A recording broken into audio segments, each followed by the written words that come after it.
He got out about halfway, and he couldn't go any farther. And I didn't know what was wrong with him. I said, get off that log, that tree. I said, you're gonna drown. And he was so cold. The water was ice cold, you know, at that time of the year from the snow melt. And he just couldn't even talk.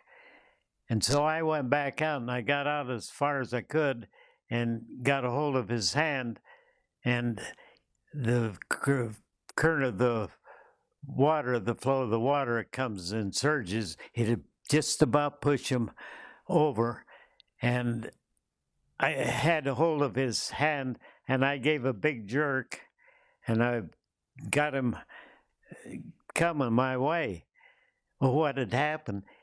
He'd got hung up on a stub limb, and with his pants, and he'd ripped his pants, and he couldn't get off from that stub limb.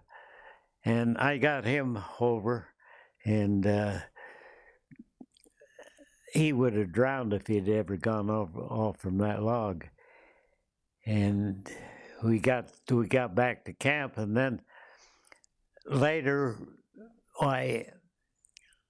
the wife of the pilot, she just was living at the airport, and she wanted us to go out and look, see if we could find the wreckage. And I went back to where I had seen that smoke and where we'd looked afoot, but we hadn't got high enough to get him. And I just spotted the plane. So we went back, and she wanted us to parachute in, which I could see there'd been a fire, and I didn't have much hope that there'd be anybody alive around it. And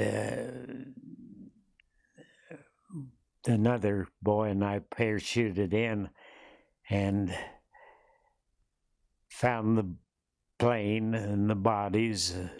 The plane had tipped over and was on its back, and had burned, and killed them immediately, burned them up virtually. You've probably never seen a burned body, but when a body burns, it doesn't burn at all at one time.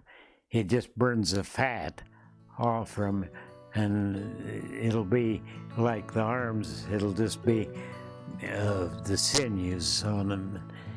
Anyway, we found them and brought them in.